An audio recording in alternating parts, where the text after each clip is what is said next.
Meus caros irmãos e irmãs, ao fazermos a memória da entrada de Jesus em Jerusalém, simbolicamente nessa pequena procissão que fizemos, na verdade, ao fazer memória, nós estamos retomando para nossas vidas a chegada de Jesus em Jerusalém e, digamos, o início da conclusão da sua missão aqui entre nós. Jesus toma a firme decisão de ir a Jerusalém, sabendo todos os desdobramentos que lhe esperavam. E mesmo assim, determinado, meus caros irmãos e irmãs, vai cumprir a sua missão. A saudação das pessoas em Jerusalém é muito significativo. Mostra, meus caros irmãos, como eles estavam compreendendo qual seria a missão de Jesus.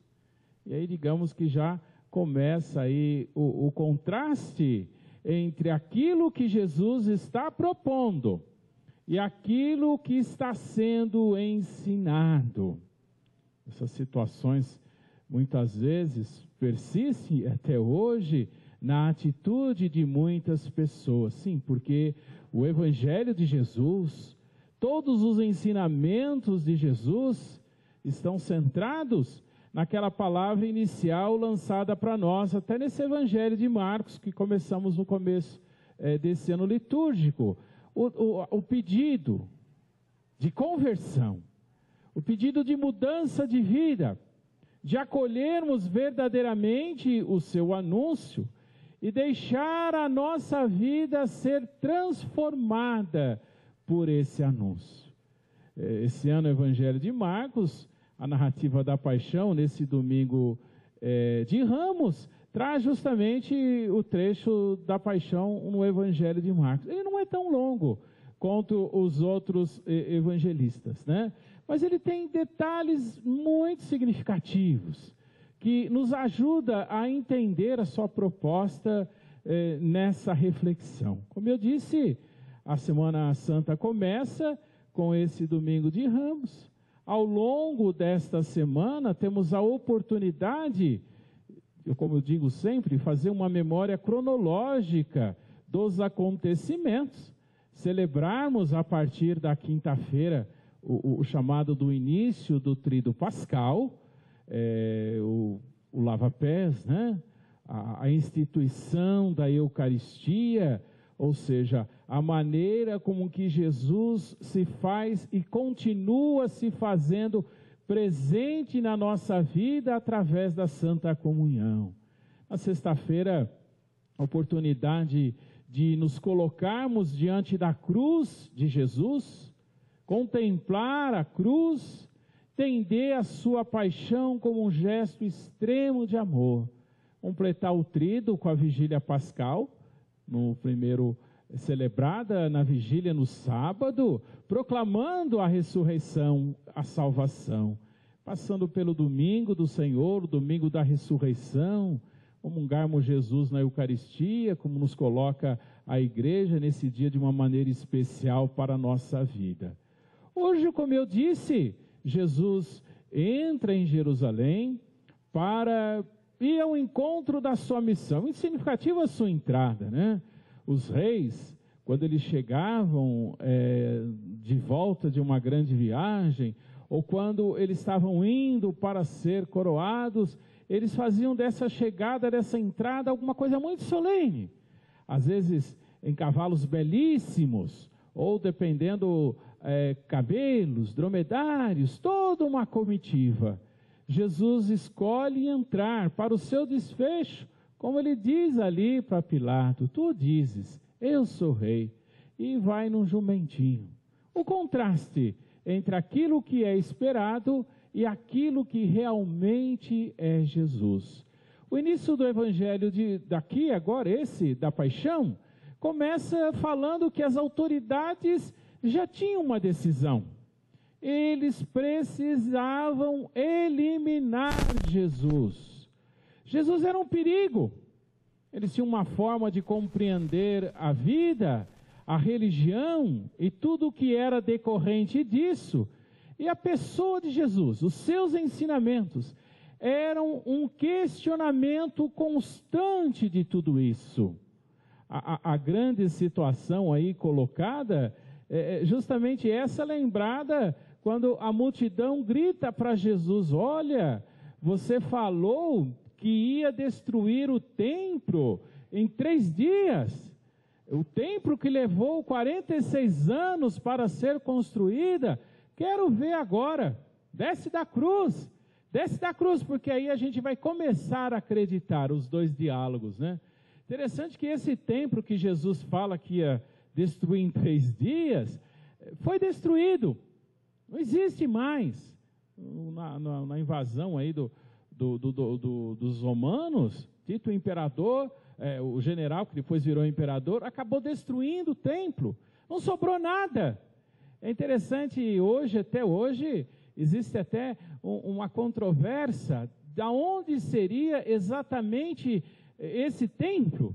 Ou seja, o orgulho daquele povo, o orgulho de Israel, tudo girava em função do templo. Toda a vida do judeu virava em função do templo.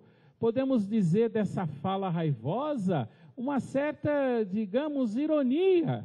Olha, você está sendo crucificado e o templo está lá. Interessante que o tempo mostrou, né?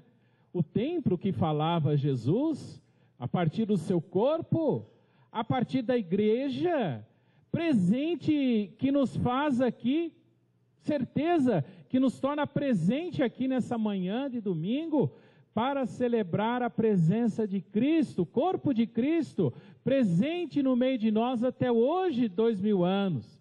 No seu nome estamos reunidos, na certeza de que seus ensinamentos, a sua morte, a sua ressurreição, nos dão o pleno sentido para a nossa vida, para a nossa existência. É isso que nos coloca aqui hoje, meus caros irmãos e irmãs. Esse evangelho de Marcos, a gente pode dizer de um contraste muito acentuado de escolhas. As escolhas que até hoje, no dia a dia de nossa vida, somos chamados a fazer. Tradição lá de soltar uma pessoa presa, que estivesse presa por ocasião da festa judaica da Páscoa. É o rei de vocês, o rei dos judeus, que vocês querem que eu solte? Dá Pilatos a oportunidade de escolha. Eles preferem escolher Barrabás, um homem que o próprio texto diz havia se envolvido num assassinato. E entre escolher Barrabás e entre escolher o próprio Deus, o Filho de Deus, eles escolhem, digamos, o bandido para ser libertado. Meus caros irmãos e irmãs, escolher o projeto de Deus, o projeto da vida, em contraste com o projeto da morte, representados em tantas situações que nós nos deparamos em nossas vidas.